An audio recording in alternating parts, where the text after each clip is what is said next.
This is my review on Badderz Mixed Houses episode 3. Hey, just quickly as well, why does Mel or Melanie Fox not have any confessionals? I've just realised this now, like every episode, we're 3 episodes in and she's the host and we don't see any confessionals from her. I feel like Lani has confessionals. I could be wrong, but I don't see Mel having confessionals, so I want to know what's going on with that. Okay, so I'm a bit confused with the Birdie and Smacks beef, so I'm just going to break down what my notes are saying, because obviously I had notes for this. What I'm not understanding here is that the friend that Smacks has beef with is not on the show, but they didn't bring the friend to the show, but it's giving secondhand beef. So I'm not really understanding this either. So why did the friend not come to the show? Did they not want to be involved in Badderz at all? That's what I'm confused with. And Birdie's talking about £40 as well. So she was paid £40 by Angel to act like security basically during the 1 week that they're there. £40 for the week is crazy though, but I'm not, that's why I'm just kind of confused as to what's going on here, because it seems like they're talking about Angel, then they talk about I forgot the woman's name, let me check. Then they talk about someone called Latifah, and I'm thinking, who the hell is Latifah? Like, I'm just really confused. Then now we go into the fight with Birdie and Smacks. Smacks needs to stop actually using her weight instead of actually throwing punches. That's the issue we keep having. And then it's like Birdie is moving quicker with her hands, like punching her and all this other stuff. And I feel like Smacks was just more focused on getting her in a headlock. And I feel like it was very dangerous, the headlock, then her dropping her on there as well, because it could have ended very poorly. But overall with the fight, I'm gonna give it to Birdie. Sorry, even with the punches that Smacks was giving Birdie when she dropped it, it's like I think she was punching her in her chest. It felt like the punches were very soft, like just from the angle I'm seeing. But the only thing I saw with impact that Smacks actually did was the kick in Birdie's chest. Obviously you could see afterwards Birdie's there holding her chest, talk about, Smacks used the word power to do that to her. And then it looks like Shansky wants to just pick on Kelsey, because I don't understand what the issue is with Kelsey. Like, they've already verbally talked about it. You just want to fight, and it's giving like you just want camera time. That's just what I'm getting from this scene, because I can't understand why she wants to fight over something that's already happened and someone's already fought over it. So it's just like, why do you want me to fight now for the sake of fighting when I shouldn't be fighting just for nothing? Also glad that Annie checked Mike for being in women's business, because are you Peter, are you Patricia? Because why are you in women's business? But at the same time, does Shansky now have this energy for Annie in this scene? Because when it was Kelsey, she was quick to like go at the mouth and say, oh, let's fight, let's fight. But when Annie now was in not George's face, in Mike's face, I didn't see Shansky really barking in this scene. So I was just like, are you picking and choosing in a sense? Because with Kelsey, you want to still pick a fight with her, but then with Annie, you're not saying anything. Then we have like Shansky claiming that Annie's scared and everything. And I feel like Annie should have, like, if it continued to escalate, like from that scene, if Annie didn't walk away, I feel like she should have just like ran the fade and just kept it going, rather than just going to the balcony or going away from the where they were in the grass to go back to her room. So with this Kelsey and Shy Shy situation, I feel like it would have made more sense with the confessionals if they actually showed what was being said about each other's kids, because at the moment Kelsey's saying she's got the receipts. We haven't seen the receipts on the show. Shy Shy is saying like, oh, Kelsey spoke about her kids, whatever and stuff. She hasn't posted the receipts either. And I don't know how vulgar this situation is about what they're saying about the kids and whatever and stuff. Like, I don't know. Obviously, maybe if it's too vulgar, I get why it wasn't shown, but it's like a bit more context as to what was said about the kids. Was it like, oh, you're not a good mom, or this, like that, whatever? Because it's not very clear in these confessionals. Obviously, Kelsey's added on to the comment outside of talk about Shy Shy's kids.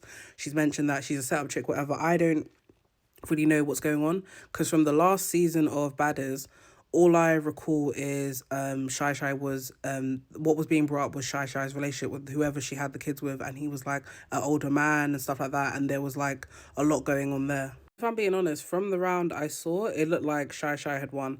But then from when they had Shy Shy being pulled from like A to Z by Kelsey, at the very end it looked like Kelsey was winning. Sorry, not like winning, but like about to start winning, if that makes sense. Obviously the fight was still going on at that point, then they broke it up. But Shy Shy biting is kind of crazy though. I didn't really see the bite either, because obviously Kelsey had left and the camera wasn't really capturing where she bit her.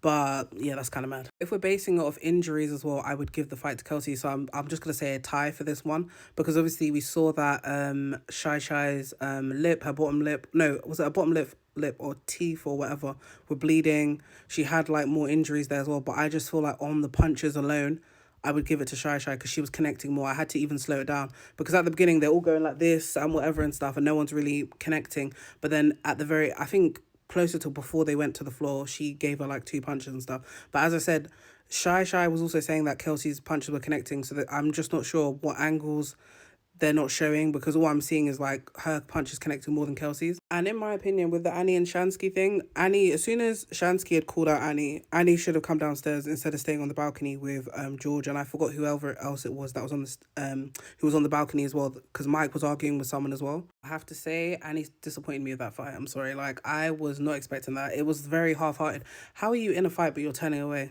You're turning away. Your back is towards the fighter. Like, let's say this pack of tissue is Annie. She's turned this way. Like, I could not understand it. I was thinking, what the hell is going on here? Like, what? Like, she wasn't even facing her opponent either. So I was just even more confused as to what was going on. What was the reason for you to even come downstairs? Because you might as well have just laid there like a plank of wood and just let her smash her head in. Like, I was so shocked that Shansky just beat up Annie. Like, the way Annie was like all, in Mike's face, I was expecting that same type of energy in the fight, but it was just like, I don't know what was going on there.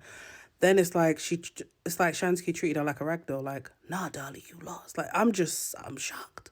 Honestly, Annie needs to run that back with Shansky. I don't know if they do get that later on in the season or at the reunion, so yeah. I'm also glad that Smacks and Angel deaded their beef, because it was just going on for too long, in my opinion. And then when Freddie was being vulnerable with Mel and another cast member as well, I couldn't take it in, man. I'm sorry. I feel like I've just been side-eyeing him from the past few episodes when he was being shady and stuff. I can't take him seriously. Brooke is also getting no camera time as well, because I completely forgot she was on the cast until that confessional. Then we went into the scene with her and Freddie. And I can't lie, her and Freddie, that scene, I completely blacked out because I just got so tired of it. I don't know what it was. It was just nothing. It just kept, I think because they kept going round and round in circles, I was just kind of over it at some point. I was glad that Zeno and George did sit down as well to have a conversation, because still from episode 1 to now, I didn't understand what the beef really was, because it was different stuff they both were saying about each other. But the only thing that shocked me was TJ and George from season 1 were together. I never knew that. So when he's mentioned, I'm thinking, what? Because I thought TJ had a fella in Badderz Boys that time it was filmed. Well, obviously they're broken up now because him and George are together, but still, I was like, what? Sorry, so whilst I was watching the show and I went to go see TJ's page as well, he did post this and said, the way I'm a beat Zeno the fuck up to for spreading lies on my name, see you on the 29th. So I'm assuming the reunion, wow, can't get the words up. Like, English isn't my first language, crazy scenes. I'm assuming the reunion is being filmed the 29th of January or 29th of, well, it won't be February because there's no time, so January. But all I'm getting from this sit down is that the beef is stemming from TJ. It's not anything to do with like directly George and Zeno. So from what I'm getting, it seemed like George didn't want to listen to what Zeno had. He took everything in what he said, but he still wanted to fight anyway, regardless of it, because I felt like that conversation was a calm conversation. They both were talking, both level-headed, and then he wanted to fight. I also get why George wants to fight as well, because if he feels like Zeno is violating his partner or talking about him, whatever, and he's on the show and his partner isn't, then obviously he wants to run that fade out of the respect for his partner. But what I didn't understand is the comments about the Christianity and stuff. Like, I'm just really confused as to what else was said. Obviously, Zeno is a Christian and he's saying that, George's partner, TJ, said something about it. Hopefully at the reunion they can clarify that, since TJ from that thing there said that he was going to the reunion. Wait. But TJ is putting his hands on George. This is a lot going on here right now. So this is just giving domestic violence, basically. Allegedly, anyway, from what Zeno is saying. From the fight with George versus Zeno, I would give it to Zeno. Zeno was had more hits connecting as well, though. And I feel like George, as soon as they went to the floor, he did try to get 2 punches in. I think he got 2 punches in, but he was more focused on pulling Zeno's hair and like digging in his eyes from what I could see. So I'm going to have to give the fight to Zeno, but I feel like George did hit him in the face anyway with his shoe, like the back of his shoe, like the heel. And I feel like also it wasn't fair that security was still holding Zeno's hands, but they were allowing George basically to still rip out his hair, even though they were trying to take the hair out of his hand, but then also he was still getting some punches in to Zeno as well. Wait, when he said dreads, I was like, huh? Those are single plaits or cameras with twist at the end. Wait, husband? So George and TJ are married. This is all just news to me, honestly. This is actually just keeping me like, my head is all over the place. If I'm honest, they should have let TJ and Zeno run that again. Not TJ, sorry. George and Zeno run that again, but maybe they can run it at the reunion. I'm not sure if they, again, end up fighting at all throughout the season as well, because we're only 3 episodes in. Also, from what I'm getting as well, it seems like Zeno will be running a fade with George and also running a fade with TJ at the reunion. Obviously, TJ, as you saw from that screen grab as well, said that he's going to be at the reunion as well. So we shall see, sorry, how that goes.